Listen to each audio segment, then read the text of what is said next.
بسم اللہ الرحمن الرحیم۔ 1,24,000 انبیاء میں سے سب سے پہلے نبی، سب سے پہلے انسان حضرت آدم علیہ السلام ہیں، جن کو اللہ تعالیٰ نے بنا ماں باپ کے پیدا کیا تھا۔ جب اللہ تعالیٰ نے حضرت آدم علیہ السلام کو پیدا کرنا چاہا تو اللہ تعالیٰ نے حضرت جبرائیل علیہ السلام کو حکم دیا کہ زمین سے ایک مٹھی مٹی اٹھا کر لاؤ۔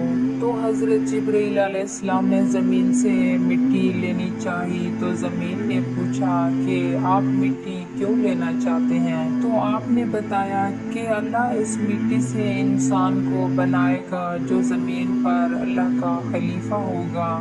اس پر زمین کہنے لگی میں خدا کی پناہ مانگتی ہوں اس بات سے کہ مجھ سے کچھ کم کیا جائے یا میری کوئی چیز خراب کی جائے۔ تو حضرت جبرائیل علیہ السلام بنا مٹی لیے واپس چلے آئے اور اللہ سے عرض کی اے میرے اللہ، زمین نے تیری پناہ مانگی تو میں تیرے نام اور تیری عزت کا ادب رکھتے ہوئے واپس آ گیا اور اس سے پناہ دے دی۔ پھر اللہ نے حضرت میکائیل علیہ السلام کو بھیجا تو وہ بھی اسی طرح واپس آ گئے۔ پھر اللہ تعالیٰ نے حضرت عزرائیل علیہ السلام کو بھیجا۔ جب زمین نے ان سے پناہ مانگی تو انہوں نے فرمایا میں اس بات سے اللہ کی پناہ مانگتا ہوں کہ اس کے حکم پر عمل کیے بغیر میں واپس چلا جاؤں۔ پھر انہوں نے زمین سے مٹی اٹھائی اور اللہ تعالیٰ کی بارگاہ میں حاضر ہو گئے تو اللہ تعالیٰ نے حضرت عزرائیل علیہ السلام کو روح قبض کرنے کا کام دے دیا اور اللہ نے فرمایا تم نے ہی اس مٹی کو زمین سے الگ کیا ہے تو تم ہی اس کو زمین میں ملاؤ گے۔ اور اسی طرح ان کا نام مالک الموت پڑا۔ ہمارے پیارے نبی صلی اللہ علیہ وآلہ وسلم ارشاد فرماتے ہیں اللہ نے حضرت آدم علیہ السلام کو ایک مٹی سے پیدا کیا ہے جو پورے زمین سے لائی گئی تھی، جس میں لال، سفید، کالی، نرم اور سخت مٹی شامل تھی۔ بعض مفسرین کا کہنا ہے کہ حضرت آدم علیہ السلام کی مٹی سے 60 رنگ شامل کیے تھے۔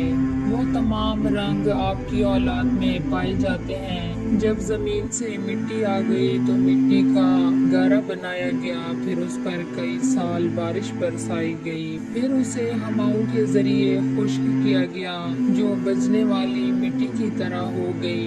فرشتوں کو حکم ہوا کہ اس کو میدان عرفات کے پاس وادی نعمان میں رکھ دو۔ اس کے بعد اللہ نے اپنے دستے قدرت حضرت آدم علیہ السلام کا پتلا بنایا۔ جب حضرت آدم علیہ السلام کا وجود بن گیا تو فرشتوں نے پہلے کبھی ایسی خوبصورت شکل اور صورت نہیں دیکھی تھی۔ وہ حضرت آدم علیہ السلام کا چہرہ دیکھ کر بڑے حیران ہو گئے۔ پھر 40 سال تک پتلے کی صورت میں ہی اسی طرح وہ بے جان پڑے رہے۔ پھر اللہ نے روح کو حکم دیا حضرت آدم علیہ السلام کے جسم میں داخل ہو جاؤ۔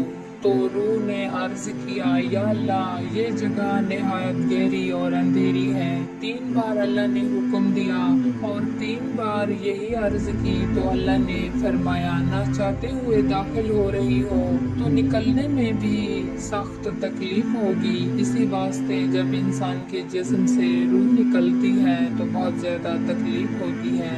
سب سے پہلے وہ روح حضرت آدم علیہ السلام کے سر میں داخل ہوئی تو حضرت آدم علیہ السلام کو چھینک آ گئی تو اللہ نے ان کے دل میں الحمدللہ کہنے کا الہام فرمایا تو آپ نے الحمدللہ پڑھا۔ اس پر خود اللہ نے یرحمک اللہ کہا۔ جب روح کمر تک پہنچی تو آپ نے اٹھنا چاہا مگر نیچے لے آئے کیونکہ نیچے کے حصے میں ابھی تک روح نہیں پہنچی تھی۔ جب تمام جسم میں روح پہنچ گئی تو اللہ نے حضرت آدم علیہ السلام سے کہا اے آدم بتا میں کون ہوں؟ تو حضرت آدم علیہ السلام نے کہا آپ اللہ ہیں، آپ کے سوا کوئی عبادت کے لائق نہیں۔ تو اللہ نے فرمایا تو نے صحیح کہا۔ پھر اللہ نے حضرت آدم علیہ السلام کو فرشتوں کی بیٹھی ہوئی جماعت کے پاس بھیجا اور فرمایا کہ جا کے کہو السلام علیکم۔ انہوں نے فرشتوں سے کہا السلام علیکم، تو فرشتوں نے جواب دیا وعلیکم السلام ورحمۃ اللہ وبرکاتہ۔ پھر اللہ تعالیٰ نے فرمایا اے آدم، یہ تمہارا اور تمہاری اولاد کا آپس میں سلام ہے۔ تو اسی طرح سے حضرت آدم علیہ السلام جو کہ پہلے نبی اور پہلے انسان تھے، ان کی تخلیق ہوئی۔ پیارے ناظرین، اگر ویڈیو اچھی لگی ہو تو ہماری ویڈیو کو لائک اور ہمارے چینل کو سبسکرائب ضرور کر دیجیے گا۔ شکریہ۔